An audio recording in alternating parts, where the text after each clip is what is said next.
Et si la pire nuit de votre vie était en réalité le moment où tout commencerait vraiment? Julien Moreau, compositeur autrefois célébré dans tout Paris, se retrouve seul face à une bouteille de whisky et une question terrible. Vaut-il encore quelque chose sans celle qu'il aimait? Mais ce matin-là, un mystérieux accordeur frappe à sa porte et tout bascule. Qui est vraiment cet homme qui connaît ses secrets les plus enfouis? Si vous avez déjà touché le fond et cherché une raison de continuer, cette histoire va vous bouleverser. Laissez un cœur si vous êtes prêt à découvrir ce qui se cache derrière la chute. Abonnez-vous, car ce qui va suivre changera votre regard sur le désespoir. Maintenant, commençons par le commencement, ce matin gris où tout a basculé. Le matin était gris comme tous les autres depuis 3 ans. Julien Moreau ouvrit les yeux dans son studio parisien du 11e arrondissement. Et la première chose qu'il vit fut son piano droit contre le mur, cet instrument qui avait été son confident, son complice, son raison d'être. Maintenant, il le regardait comme on regarde un ancien amour, avec un mélange de tendresse et de ressentiment. Il avait 42 ans, mais en paraissait 10 de plus. Ses cheveux châtains commençaient à grisonner aux tempes, et des cernes profonds creusaient son visage, autrefois lumineux. Sur la table de nuit traînaient des factures impayées, loyer, électricité, abonnement téléphonique, toutes marquées en rouge avec la mention « Dernière relance ». Julien se leva péniblement et marcha pieds nus jusqu'à la petite cuisine. L'appartement de 25 mètres carrés sentait le renfermé et le café réchauffé. Par la fenêtre donnant sur une cour intérieure sombre, on entendait à peine le bruit de la ville qui s'éveillait. Paris continuait de vivre, indifférente aux naufragés comme lui. Il ouvrit le réfrigérateur presque vide. Un reste de baguettes durcies, un pot de confiture presque terminé, 3 œufs. C'était tout ce qui lui restait jusqu'à la fin de la semaine. Il n'avait plus de contrat depuis 6 mois. Plus personne ne voulait de ses compositions. Le monde de la musique contemporaine l'avait oublié. Pourtant, il y avait eu une époque dorée. 10 ans auparavant, Julien Moreau était un nom qui comptait. Ses compositions pour films et théâtre étaient jouées dans toute l'Europe. Les critiques parlaient de lui comme d'un prodige de l'émotion sonore. Il avait même été nominé pour un César de la meilleure musique originale. Les portes s'ouvraient devant lui, les producteurs l'appelaient, les femmes le regardaient avec admiration. Puis, tout s'était effondré. L'accident avait eu lieu un soir de novembre, sous la pluie. Marie, sa femme, revenait de Chartres, où elle avait assisté au concert d'une amie. Un camion avait traversé la ligne médiane sur l'autoroute A11. La collision avait été instantanée. Elle n'avait pas souffert, lui avaient dit les médecins. Comme si cela pouvait le consoler. Après sa mort, Julien n'avait plus pu composer. Les notes refusaient de venir. Chaque fois qu'il s'asseyait au piano, il entendait sa voix à elle lui demandant « Alors, mon amour, quelle merveille tu m'as préparée aujourd'hui !» Elle était sa muse, sa première auditrice, celle qui comprenait chaque nuance de son âme dans chaque accord. Sans elle, la musique était devenue un langage étranger. Les mois suivants, il avait essayé de continuer par professionnalisme, mais les compositions étaient froides, mécaniques, sans vie. Les producteurs s'en étaient rendus compte. Les contrats s'étaient raréfiés. Puis ils avaient cessé complètement. Dans le milieu impitoyable de la création artistique parisienne, on oublie vite ceux qui ne livrent plus. Julien s'était mis à boire. Rien de dramatique au début, juste un verre de vin le soir pour s'endormir. Puis 2, puis la bouteille entière, puis du whisky. L'alcool effaçait temporairement la douleur, mais creusait un peu plus le gouffre chaque jour. Il but son café noir en regardant le piano. Sur le pupitre reposait une partition inachevée, commencée il y a 6 mois pour un court-métrage dont le réalisateur avait finalement engagé quelqu'un d'autre. Les notes s'arrêtaient au milieu de la 3e page, comme un cri interrompu.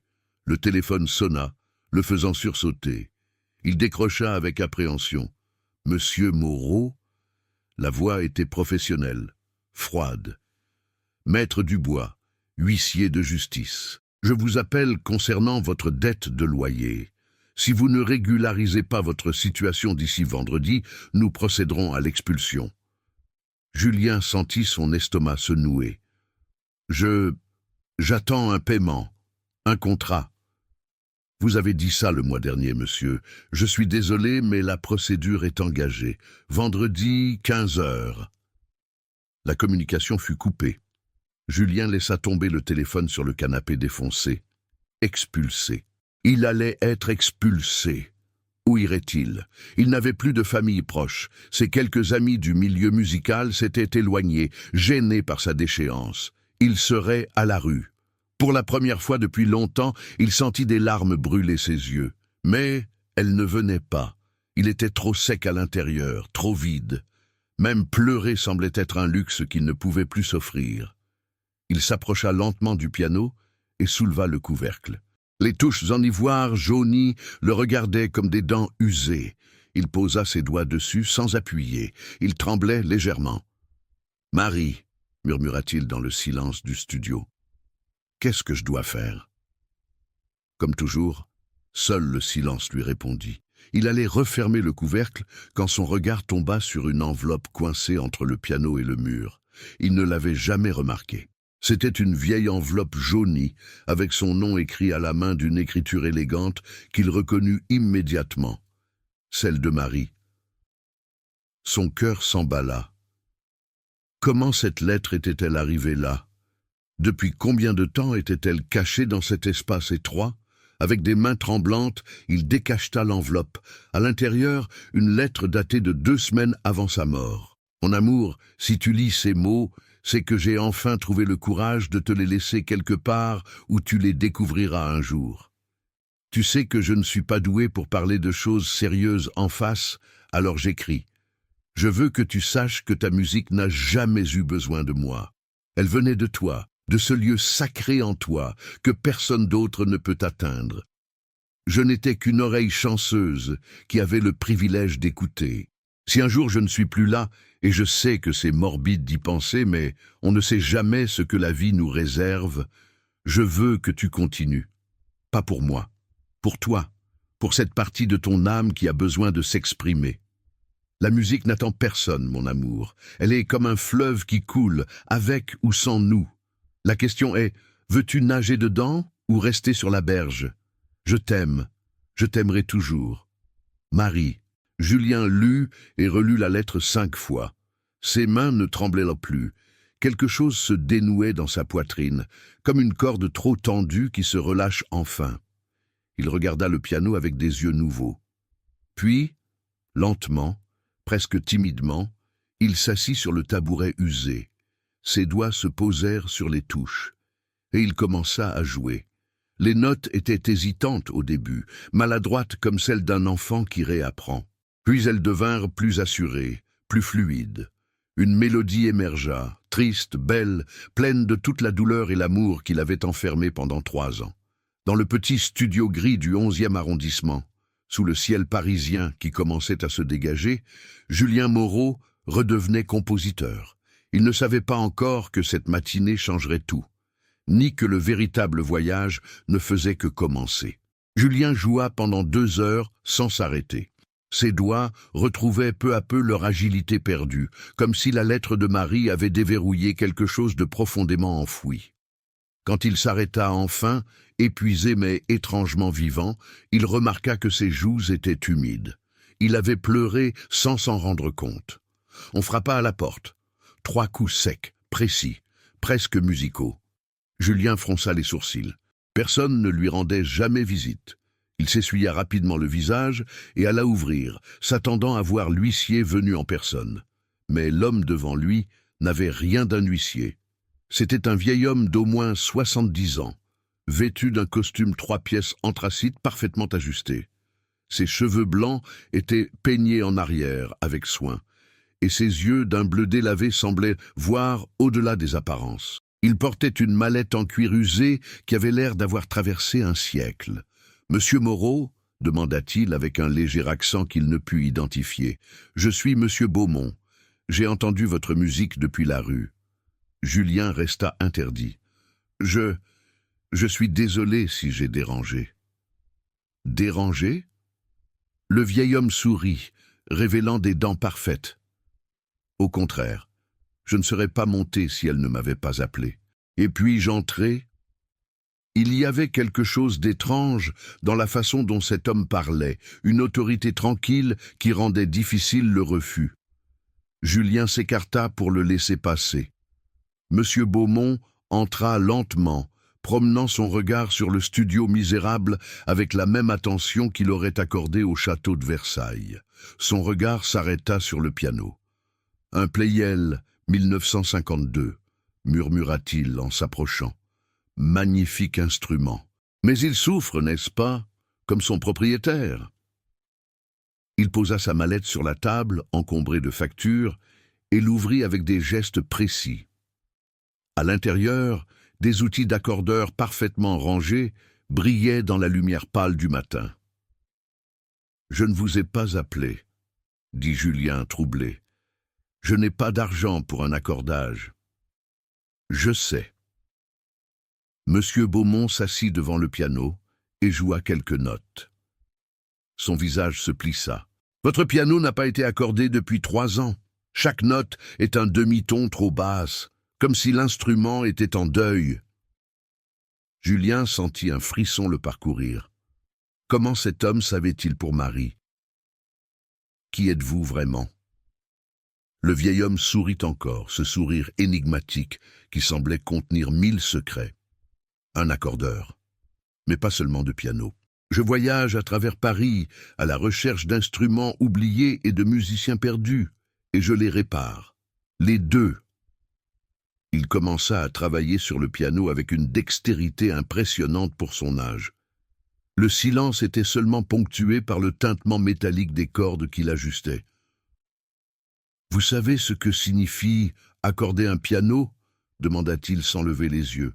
« Ce n'est pas seulement une question de technique, c'est écouter ce que l'instrument veut dire. Chaque corde a une histoire, une tension, une vérité. Notre travail est de les harmoniser. » « Pourquoi êtes-vous ici ?» insista Julien. « Parce que votre musique m'a appelé. » Monsieur Beaumont le regarda enfin dans les yeux. « Ce que vous avez joué ce matin, c'était la première note honnête que vous ayez jouée depuis 3 ans. Et les premières notes honnêtes résonnent très loin, croyez-moi. » Il ajusta une dernière corde et joua une gamme parfaite. Le son était transformé, cristallin, vivant. « Voilà, votre piano respire à nouveau. » Julien s'approcha, incrédule. « Combien je vous dois ?»« Rien. » Le vieil homme referma sa mallette. « Mais j'ai une proposition. » Il sortit de sa poche intérieure une carte de visite jaunie. Une adresse était inscrite « Théâtre des Ombres, 17 rue de la Roquette. » Ce théâtre recherche un compositeur pour une pièce très particulière. Elle s'appelle « Le silence après la tempête ». C'est l'histoire d'un homme qui a tout perdu et doit réapprendre à vivre. Le metteur en scène est exigeant, bizarre même. Mais il paie bien, très bien, assez pour régler vos dettes et recommencer. Julien prit la carte, ses mains tremblant légèrement. « Pourquoi moi? Je n'ai rien composé de valable depuis des années. » Justement, Monsieur Beaumont se dirigea vers la porte. « On ne peut composer la Renaissance que si on a connu la mort. Vous êtes qualifié, Monsieur Moreau, plus que vous ne le pensez. » Il s'arrêta sur le seuil et se retourna une dernière fois. « Un dernier conseil, ne composez pas ce que vous croyez que les gens veulent entendre. Composez ce que votre douleur a à dire. C'est là que réside la vraie beauté. La perfection ennuie. C'est la fêlure qui laisse entrer la lumière. »« Attendez !» cria Julien. « Comment vous avez su pour ma femme? Comment vous saviez que j'avais besoin ?»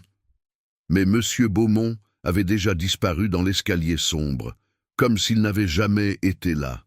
Julien resta immobile, la carte entre les doigts, puis il retourna au piano et joua les mêmes notes qu'avant. Le son était complètement différent, pur, riche, plein de promesses. Il regarda la lettre de Marie sur le pupitre, puis la carte du théâtre. Peut-être que c'était un signe, peut-être que c'était juste un vieil homme excentrique. Mais pour la première fois depuis 3 ans, Julien Moreau sentit quelque chose qu'il croyait mort à jamais. L'espoir. Il prit son manteau élimé, glissa la carte dans sa poche et sortit dans les rues de Paris. Le voyage vers sa renaissance venait de commencer. Mais le chemin serait bien plus sombre qu'il ne l'imaginait. Le matin était gris comme tous les autres depuis 3 ans. Julien Moreau ouvrit les yeux dans son studio parisien du 11e arrondissement. Et la première chose qu'il vit fut son piano droit contre le mur. Cet instrument qui avait été son confident, son complice, son raison d'être. Maintenant, il le regardait comme on regarde un ancien amour, avec un mélange de tendresse et de ressentiment. Il avait 42 ans, mais en paraissait 10 de plus. Ses cheveux châtains commençaient à grisonner aux tempes, et des cernes profonds creusaient son visage, autrefois lumineux.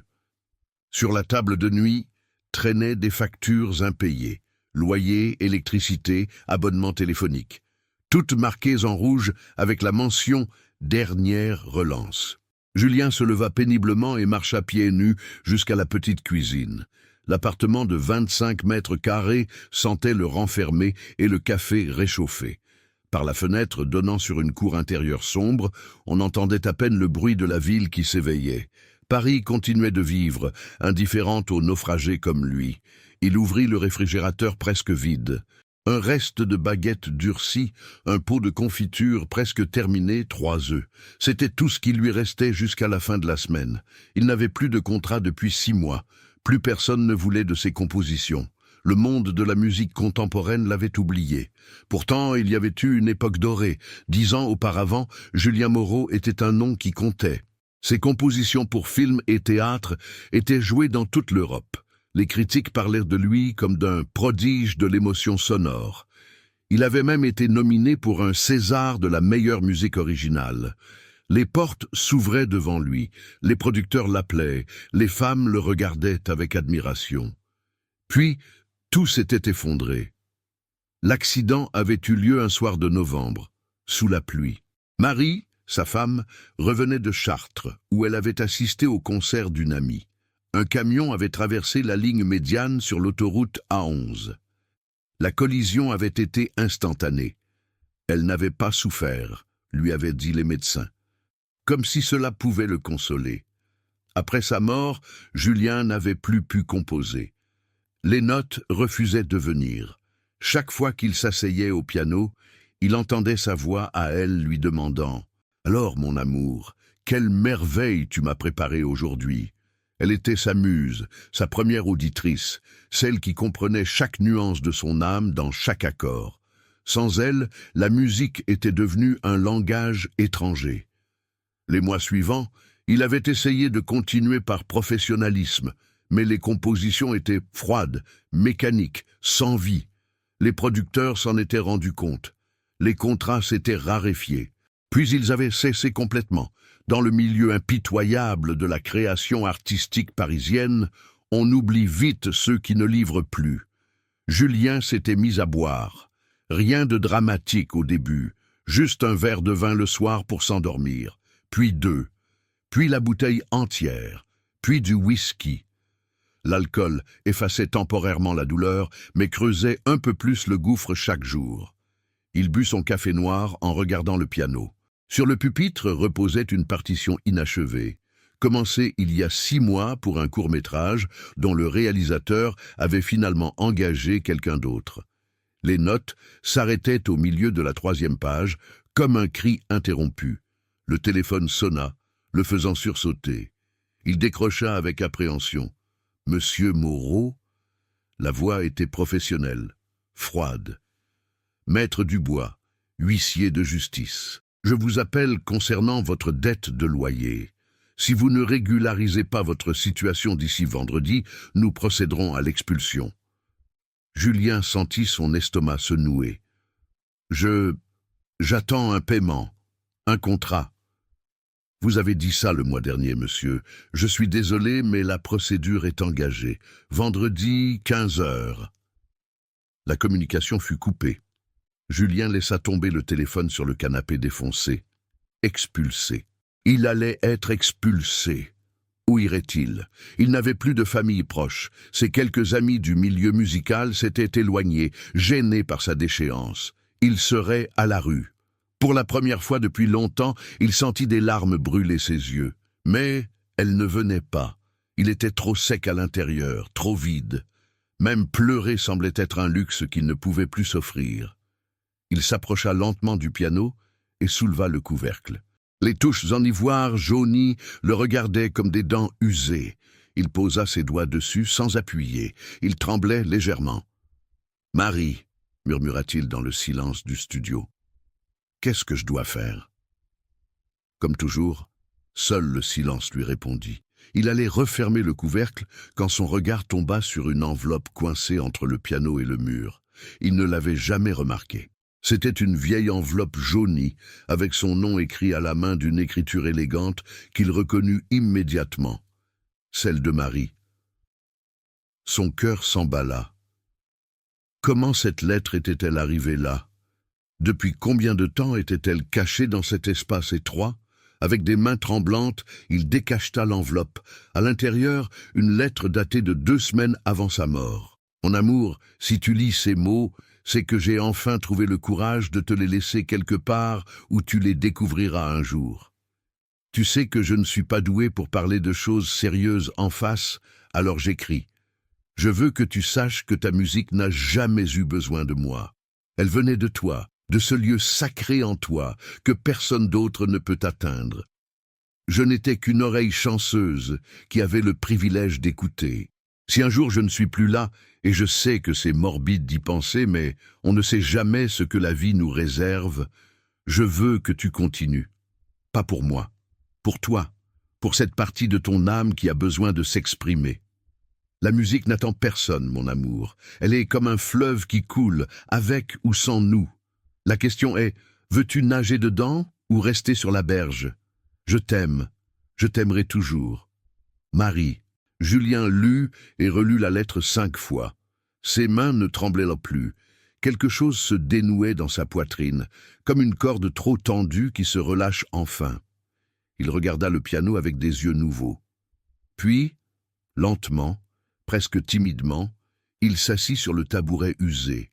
Ses doigts se posèrent sur les touches, et il commença à jouer. Les notes étaient hésitantes au début, maladroites comme celles d'un enfant qui réapprend. Puis elles devinrent plus assurées, plus fluides.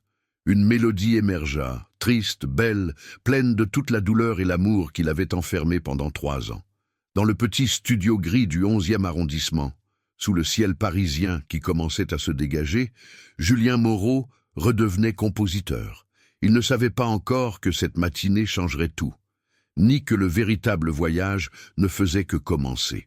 Julien joua pendant 2 heures sans s'arrêter. Ses doigts retrouvaient peu à peu leur agilité perdue, comme si la lettre de Marie avait déverrouillé quelque chose de profondément enfoui. Quand il s'arrêta enfin, épuisé mais étrangement vivant, il remarqua que ses joues étaient humides. Il avait pleuré sans s'en rendre compte. On frappa à la porte. 3 coups secs, précis, presque musicaux. Julien fronça les sourcils. Personne ne lui rendait jamais visite. Il s'essuya rapidement le visage et alla ouvrir, s'attendant à voir l'huissier venu en personne. Mais l'homme devant lui n'avait rien d'un huissier. C'était un vieil homme d'au moins 70 ans, vêtu d'un costume 3 pièces anthracite parfaitement ajusté. Ses cheveux blancs étaient peignés en arrière avec soin, et ses yeux d'un bleu délavé semblaient voir au-delà des apparences. Il portait une mallette en cuir usé qui avait l'air d'avoir traversé un siècle. « Monsieur Moreau ?» demanda-t-il avec un léger accent qu'il ne put identifier. « Je suis Monsieur Beaumont. J'ai entendu votre musique depuis la rue. » Julien resta interdit. « Je suis désolé si j'ai dérangé. » « Dérangé ?» Le vieil homme sourit, révélant des dents parfaites. « Au contraire, je ne serais pas monté si elle ne m'avait pas appelé. Et puis j'entrai. » Il y avait quelque chose d'étrange dans la façon dont cet homme parlait, une autorité tranquille qui rendait difficile le refus. Julien s'écarta pour le laisser passer. Monsieur Beaumont entra lentement, promenant son regard sur le studio misérable avec la même attention qu'il aurait accordée au château de Versailles. Son regard s'arrêta sur le piano. Un Pleyel, 1952. murmura-t-il en s'approchant. Magnifique instrument. Mais il souffre, n'est-ce pas, comme son propriétaire. Il posa sa mallette sur la table, encombrée de factures, et l'ouvrit avec des gestes précis. À l'intérieur, des outils d'accordeur parfaitement rangés brillaient dans la lumière pâle du matin. « Je ne vous ai pas appelé, » dit Julien troublé. « Je n'ai pas d'argent pour un accordage. »« Je sais. » Monsieur Beaumont s'assit devant le piano et joua quelques notes. Son visage se plissa. « Votre piano n'a pas été accordé depuis 3 ans. Chaque note est un demi-ton trop basse, comme si l'instrument était en deuil. » Julien sentit un frisson le parcourir. Comment cet homme savait-il pour Marie? Qui êtes-vous vraiment? Le vieil homme sourit encore, ce sourire énigmatique qui semblait contenir 1000 secrets. Un accordeur, mais pas seulement de piano. Je voyage à travers Paris, à la recherche d'instruments oubliés et de musiciens perdus, et je les répare, les deux. Il commença à travailler sur le piano avec une dextérité impressionnante pour son âge. Le silence était seulement ponctué par le tintement métallique des cordes qu'il ajustait. « Vous savez ce que signifie accorder un piano ?» demanda-t-il sans lever les yeux. « Ce n'est pas seulement une question de technique. C'est écouter ce que l'instrument veut dire. Chaque corde a une histoire, une tension, une vérité. Notre travail est de les harmoniser. » « Pourquoi êtes-vous ici ?» insista Julien. « Parce que votre musique m'a appelé. » Monsieur Beaumont le regarda enfin dans les yeux. « Ce que vous avez joué ce matin, c'était la première note honnête que vous ayez jouée depuis 3 ans. Et les premières notes honnêtes résonnent très loin, croyez-moi. » Il ajusta une dernière corde et joua une gamme parfaite. Le son était transformé, cristallin, vivant. « Voilà, votre piano respire à nouveau. » Julien s'approcha. Incrédule. « Combien je vous dois ?»« Rien. » Le vieil homme referma sa mallette. « Mais j'ai une proposition. » Il sortit de sa poche intérieure une carte de visite jaunie. Une adresse était inscrite « Théâtre des Ombres, 17 rue de la Roquette. » Ce théâtre recherche un compositeur pour une pièce très particulière. Elle s'appelle « Le silence après la tempête ». C'est l'histoire d'un homme qui a tout perdu et doit réapprendre à vivre. Le metteur en scène est exigeant, bizarre même. Mais il paie bien, très bien, assez pour régler vos dettes et recommencer. Julien prit la carte, ses mains tremblant légèrement. « Pourquoi moi? Je n'ai rien composé de valable depuis des années. » Justement, Monsieur Beaumont se dirigea vers la porte. On ne peut composer la Renaissance que si on a connu la mort. Vous êtes qualifié, Monsieur Moreau, plus que vous ne le pensez. Il s'arrêta sur le seuil et se retourna une dernière fois.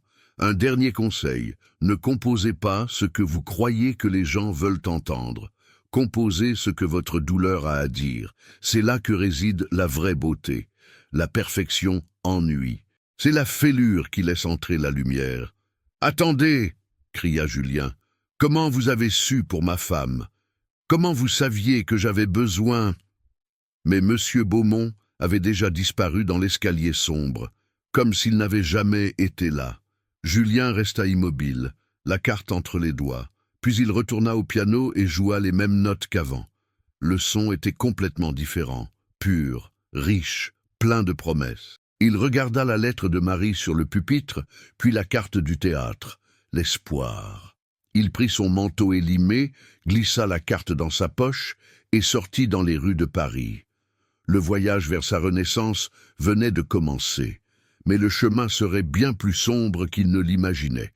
Le théâtre des Ombres était caché au fond d'une impasse du 11e arrondissement, un bâtiment du 19e siècle à la façade noircie par le temps.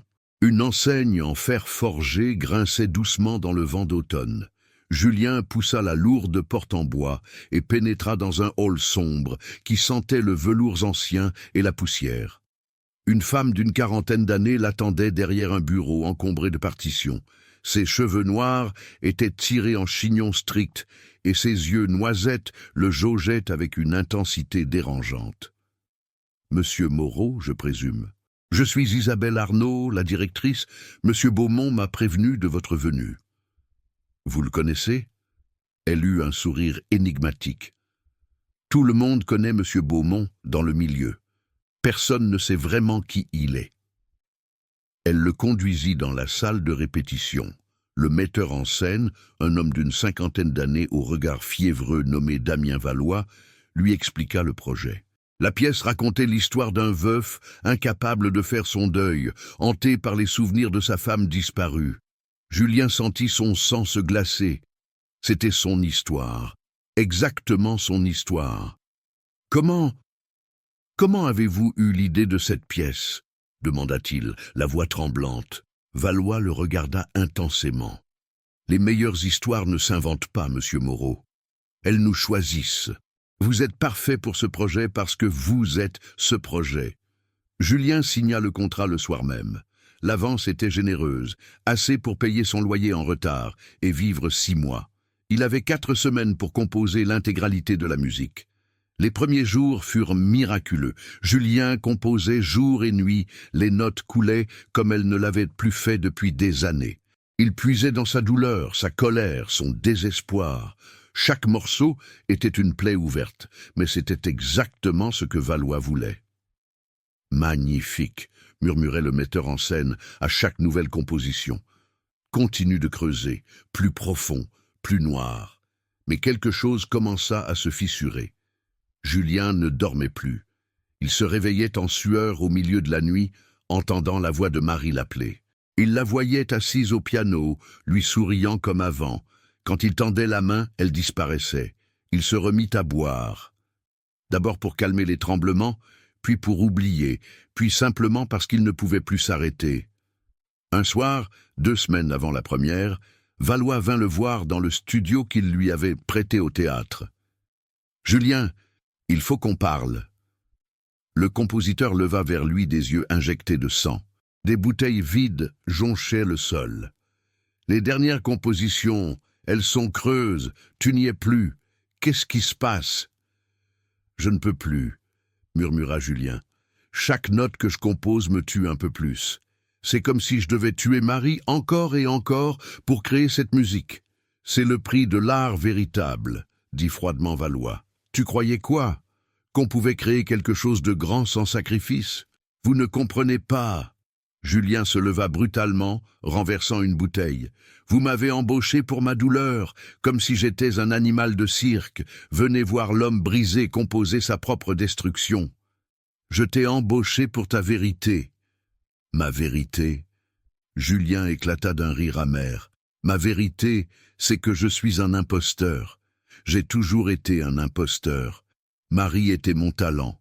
Sans elle, je ne suis rien. » Les mots étaient sortis avant qu'il puisse les retenir, et une fois prononcés, ils devinrent réels. « Je ne peux pas finir cette musique, » dit-il dans un souffle. « Je suis désolé. » Valois le regarda longuement, puis tourna les talons sans un mot. Le lendemain, Julien reçut une lettre de résiliation de contrat. Il devait rembourser l'avance sous 15 jours, sous peine de poursuite judiciaire. Il était ruiné. Non seulement il n'avait plus l'argent, il l'avait dépensé pour régler ses dettes, mais il avait aussi échoué. Encore une fois. Cette nuit-là, assis par terre au milieu de son studio silencieux, Julien contempla la bouteille de whisky devant lui. Puis il regarda le piano, puis la fenêtre. Le vide l'appelait, le silence définitif. Il prit la bouteille, but une longue gorgée et ferma les yeux. « Marie, » murmura-t-il dans le noir, « je suis désolé, je n'y arrive pas sans toi. » C'était le fond, le point le plus bas. Mais dans le silence de cette nuit désespérée, quelque chose allait naître, quelque chose que ni lui, ni personne n'attendait. La véritable renaissance ne commence jamais dans la lumière. Elle commence toujours dans l'obscurité absolue, quand on n'a plus rien à perdre. Julien ne but pas cette nuit-là. Il resta assis par terre, la bouteille entre les mains, jusqu'à ce que l'aube commence à filtrer à travers les rideaux usés. Quelque chose l'avait arrêté au dernier moment.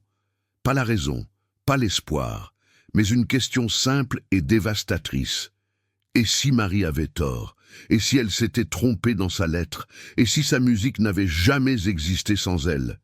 Cette pensée aurait dû l'anéantir. Au lieu de cela, elle le libéra. Parce que si c'était vrai, alors il ne devait plus rien à personne, ni à Marie, ni à Valois, ni au monde de la musique.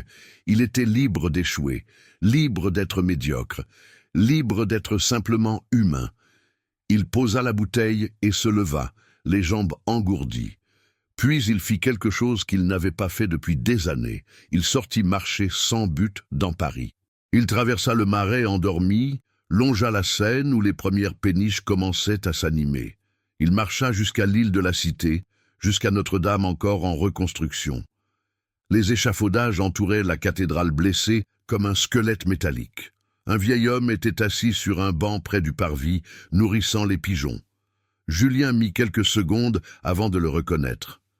Monsieur Beaumont. Vous? Julien s'approcha, partagé entre la colère et le soulagement. Vous saviez ce qui allait m'arriver. Le vieil accordeur ne parut pas surpris de le voir. « Assieds-toi, Julien. » Ils restèrent silencieux un long moment, regardant Notre-Dame mutilée se découper contre le ciel qui rosissait. « Tu es en colère contre moi, » dit finalement Beaumont. « Tu penses que je t'ai piégé. Vous m'avez envoyé droit dans un cauchemar. »« Non, je t'ai montré une porte, c'est toi qui as choisi de la franchir. » Le vieil homme jeta une poignée de graines aux oiseaux. « Et maintenant, tu es en colère, parce que tu as découvert ce que tu craignais le plus, que peut-être tu n'es pas le compositeur génial que tu pensais être. » Les mots firent mal, mais Julien ne les contesta pas. « Laisse-moi te raconter quelque chose, » continua Beaumont. « Il y a 40 ans, j'étais pianiste de concert, un des meilleurs de ma génération, disait-on. Puis j'ai eu un accident. 3 doigts de la main droite écrasés. Ma carrière était finie. » Il leva sa main droite. Julien remarqua pour la première fois les cicatrices qui déformaient ses doigts. « J'ai voulu mourir, comme toi cette nuit, mais quelqu'un m'a dit « Si tu ne peux plus jouer, apprends à écouter vraiment. » Alors, je suis devenu accordeur. Et tu sais ce que j'ai découvert? Quoi? Que je n'avais jamais vraiment écouté la musique avant. J'étais trop occupé à être brillant. Le vrai génie n'est pas dans les doigts qui jouent, Julien. Il est dans l'oreille qui entend, dans le cœur qui ressent. Beaumont se tourna vers lui, ses yeux bleus transparents comme de l'eau. Tu as passé 3 ans à pleurer le musicien que tu étais avec Marie, mais tu n'as jamais demandé « Qui suis-je sans elle ?» Pas moins, pas diminué, juste différent. Julien sentit quelque chose se briser en lui, comme une coquille trop étroite qui explose. « Je ne sais pas composer sans douleur, » murmura-t-il. « Alors apprends. » Beaumont se leva, s'appuyant sur sa canne. « La douleur est un bon professeur, mais un tyran terrible. Tu as utilisé ta souffrance comme un carburant pendant 3 ans. Maintenant elle est épuisée, c'est normal, c'est sain. Mais alors, qu'est-ce qui reste ?» Le vieil homme sourit. « La vie, simplement.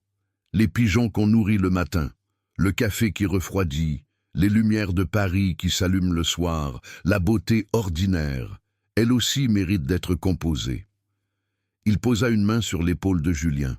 « Retourne au piano, mais cette fois, ne compose pas pour Marie, ne compose pas pour Valois ou pour prouver quelque chose. Compose pour ce que tu vois maintenant, ici, pour cette cathédrale brisée qui sera reconstruite, pour ce matin froid où tu as choisi de vivre. » Beaumont s'éloigna lentement entre les pigeons qui s'écartaient sur son passage. Julien resta assis longtemps sur ce banc, regardant Notre-Dame. Et pour la première fois depuis 3 ans, il ne pensa pas à ce qu'il avait perdu. Il pensa à ce qui était encore possible. Le soleil montait maintenant au-dessus de la Seine, dorant les pierres anciennes de la ville. Quelque part, une cloche sonna. Un enfant rit. Un bateau klaxonna. La symphonie ordinaire de la vie continuait, et Julien, enfin, était prêt à l'écouter. Il se leva et marcha vers son studio, le cœur battant d'une peur nouvelle, non plus la peur de l'échec, mais celle vertigineuse et exaltante du recommencement. Julien ne retourna pas au théâtre des ombres. Il n'appela pas Valois pour s'excuser ou négocier. À la place, il fit quelque chose de radicalement différent. Il recommença à vivre. Chaque matin, il se levait tôt et sortait marcher dans Paris. Il observait la ville comme s'il la découvrait pour la première fois. Les boulangères qui ouvraient leurs volets, les éboueurs qui chantaient en travaillant, les vieux couples qui prenaient leur café en silence complice. Et le soir, il composait. Mais ce n'était plus la même musique. Ce n'étaient plus ces mélodies déchirantes et dramatiques qui arrachaient les tripes. C'étaient des morceaux simples, presque naïfs. Une valse inspirée par une femme qui arrosait ses fleurs sur son balcon. Un nocturne né du bruit de la pluie sur les toits de zinc. Une berceuse écrite en écoutant des enfants jouer dans la cour. Il ne cherchait plus la perfection. Il cherchait la vérité. Un mois passa, puis deux. L'huissier ne vint jamais. Quelqu'un avait payé son loyer anonymement. Julien soupçonnait M. Beaumont, mais il ne le revit jamais. Il trouva un emploi à mi-temps dans un magasin de musique du quartier latin, réparant des instruments et conseillant les clients. L'argent était modeste, mais suffisant. Il découvrit qu'il aimait ce travail simple, honnête. Un soir de décembre, alors qu'il fermait le magasin, une jeune femme entra précipitamment. « Pardon, je sais qu'il est tard, mais mon fils… » Elle était essoufflée, les joues rouges de froid. Il a cassé une corde de son violon et il a un concert demain à l'école. Je sais que c'est ridicule, mais pour lui c'est… Ce n'est pas ridicule, l'interrompit doucement Julien. Attendez-moi ici. Il répara le violon en 20 minutes. Quand il le rendit à la femme, elle avait les larmes aux yeux. « Combien je vous dois ?»« Rien, dites à votre fils de bien jouer demain, c'est tout. » Elle le remercia chaleureusement et partit. Julien resta seul dans le magasin silencieux, entouré d'instruments endormis. Et il réalisa quelque chose de fondamental. Cette petite réparation, ce geste insignifiant, lui avait apporté plus de joie que toutes ses compositions célébrées d'autrefois. Ce soir-là, il composa un morceau qu'il intitula simplement « Le violon réparé ». En février, il reçut une lettre surprenante. C'était d'Isabelle Arnaud, la directrice du Théâtre des Ombres. « Cher Julien, Valois a finalement monté sa pièce avec un autre compositeur. Elle a été un échec critique et public. La musique était techniquement parfaite, mais vide. J'organise une soirée de musique de chambre en mars pour collecter des fonds pour le théâtre. Nous recherchons des compositeurs émergents ou oubliés. J'ai entendu dire que tu composais à nouveau, pas pour la gloire, pas pour l'argent, juste pour partager. Es-tu intéressé ?»